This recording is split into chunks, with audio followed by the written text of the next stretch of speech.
दिवसात लय आलाय. हो आपण सोहळ्यात जातोत ना आपण, तर जे निष्ठावंत वारकरी दिंडीत चलतील, भजन बनतील, पताका खांद्यावर घेतील, हे टेम्पूत बसून पते खेळतेत का? घेतलंय नाचतेत. शेल्प्या काढतील, लगेच मित्राला टाकतील मी दिंडीत आहे, आणि लगेच आला पप्याच्या माई संग गप्पा करायला सोमळ्या. पंढरपुरातल्या मालकान डोळे झाकले का उचल्या.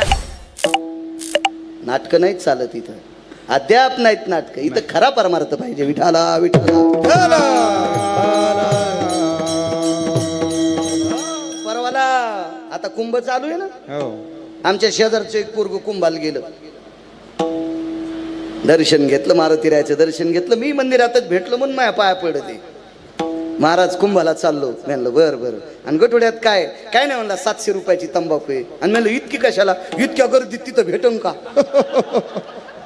एवढी गर्दी आहे तिथं तंबाखू भेटन का? आणि तंबाखू शिवमय 2 काम होत नाहीत.